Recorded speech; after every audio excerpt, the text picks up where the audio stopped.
তো আমাদের দেশে একটা ফ্যাসিবাদের উত্থান হয়েছিল এবং চরম স্বৈরাচার নিকৃষ্ট ফ্যাসিস্ট।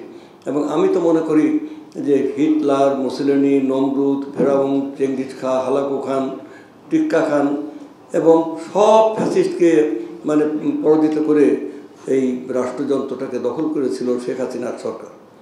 এবং শেখ হাসিনার সরকার এটাকে অপরিবর্তনীয় করেছে। সেও সংস্কার করেছে। সমস্যা কিন্তু মানে যে শেখ হাসিনার সরকারের সময় হয়নি তা না। যেমন নির্বাচন বলছে যে মানে parliament election will be held within 90 days before dissolution of parliament. এটা পৃথিবীর কোথাও না। Parliament has to be dissolve first, then after 90 days, then within 90 days after dissolution of parliament সেখানে পার্লামেন্ট ইলেকশন হবে। কিন্তু এ বলছে আগেই করতে হবে। তার মানে রাষ্ট্রযন্ত্রটাকে হাতের মুঠোর মধ্যে রেখে এবং মানুষের ভিতরে এমন একটা ধারণা তৈরি করা যে আমরাই আবার ক্ষমতা আসছি, সেইভাবে তা নিয়ে যাওয়া। এবং সেই কারণে আপনার পার্লামেন্ট ইলেকশন পেটে হয়েছিল। আরেকটা হলো যে আমাদের দেশটা কি, আমাদের দেশটা 72-এর সংবিধানে যেটা মানে উল্লেখ করা হয়েছে যে বাংলাদেশ যে পিপলস রিপাবলিক। আর্টিকেল 1-এ বলা আছে যে Bangladesh is a unitary independent sovereign republic to be known as people's republic of Bangladesh. জনগণের রিপাবলিক, পিপলস রিপাবলিক, শুধু রিপাবলিক না। America is a republic, England is a republic, কিন্তু বাংলাদেশ ইজ পিপলস রিপাবলিক, জনগণের republic. কি republic? Sovereign republic. অর্থাৎ দেশের যে সার্বভৌমত্ব, যে sovereign power of the state lies to the people. Article 7-এ বলা হচ্ছে যে all power of the state vested two the people. তাহলে জনগণের যে দেশের যে সার্বভৌমত্বটা কী এবং কোথায় থাকে, দেশের সার্বভৌমত্ব থাকে জনগণের কাছে এবং জনগণ সেই সার্বভৌমত্ব প্রয়োগ করে একমাত্র ভোটের মাধ্যমে। অ্যান্টিব্যাকটেরিয়াল অ্যাডিটিভ যুক্ত সেরা ওয়াটার ট্যাঙ্ক বিশুদ্ধ পানিতে ব্যাকটেরিয়া জন্মাতে দেয় না। সে ভোট, পার্লামেন্টের vote, local government vote. Parliament is the highest authority of the nation, highest school of the nation. সেই পার্লামেন্টে ভোট দিতে পারে নাই বছরের পর বছর ধরে, 16 বছর ধরে এখানে জনগণের কোনো ভোটের কোনো অধিকার ছিল না।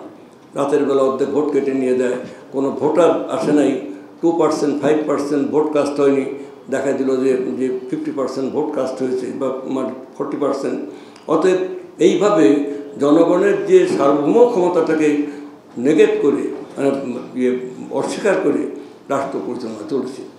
এবং এর বিপরীতে লক্ষ লক্ষ কোটি কোটি টাকা দেবপ্রিয় ভট্টাচার্যের সম্প্রতি একটা মানে যে রিপোর্টে, ওই যে অর্থনৈতিক রিপোর্টে বলা হচ্ছে কি যে 28 লক্ষ টাকা বাংলাদেশ থেকে লুটপাট করে দেশের বাইরে নিয়ে গেছে।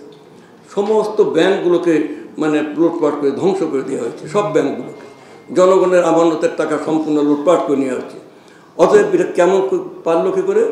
কারণ শেখ হাসিনা তো এই দেশের জনগণের প্রতি কোনো দরদ ভালোবাসা ছিল না। সে তো ছিল বিদেশি আধিপত্যবাদী শক্তির একটা পাপেটে পরিণত হয়েছিল। সে তো এদেশের জনগণের মানে কোনো দায়বদ্ধতা ছিল না। যেমন শেখ মুজিবুরও ছিল না। যেমন 75 সালে যে বাকশাল গঠন করে মানে সম্পূর্ণ রাষ্ট্রটাকে এক হাতের মধ্যে নিয়ে পার্লামেন্টের শেখ সাহেব ঢুকলেন প্রধানমন্ত্রী হিসাবে, কিছুক্ষণ পরে উনি বেরোলেন প্রেসিডেন্ট হিসাবে। সেই 74 সংশোধনীর ওইখানে বলা হয়েছে যে যখন ওই যে ইয়ে হলো মানে কী বলে যে বাকশাল গঠন করা হলো, যে এই সংশোধনী বলবৎ হওয়ার সাথে সাথে বঙ্গবন্ধু শেখ মুজিবুর রহমান বাংলাদেশের রাষ্ট্রপতি পদে এমনভাবে অধিষ্ঠিত হবেন যেন তিনি নির্বাচিত। এই সংশোধনী বলবৎ হওয়ার সাথে সাথে বাংলাদেশের সমস্ত রাজনৈতিক দল নিষিদ্ধ হয়ে যাবে। একটি মাত্র রাজনৈতিক দল থাকবে, যে দলের নাম হলো বাংলাদেশ কৃষক শ্রমিক আওয়ামী লীগ মানে বাকশাল। এই সংশোধনী বলবৎ তারপরে শেখ সাহেব একটা মাত্র ছাত্র সংগঠন থাকবে, একটা মাত্র যুব সংগঠন থাকবে, 2টি মাত্র ইংরেজি পত্রিকা, 2টি মাত্র বাংলা পত্রিকা। কত বড় ফ্যাসিজম, মানে এই ফ্যাসিস্ট মানে শাসন কিন্তু মানে আবার শুরু হলো। এবং সেই সময় সেই দুঃশাসনের বিরুদ্ধে যারা কথা বলেছে তাদেরকে হত্যা করা হয়েছে। 30 লক্ষ প্রগতিশীল মানুষকে এই দেশে খুন করা হয়েছে।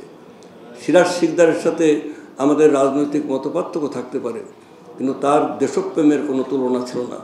সেই সিরাজ শিকদারকে হত্যা করে পার্লামেন্টে দাঁড়িয়ে বলে যে কোথায় সিরাজ শিকদার, আর কথা বলে না। এগুলো আমরা দেখেছি আমাদের দেশে।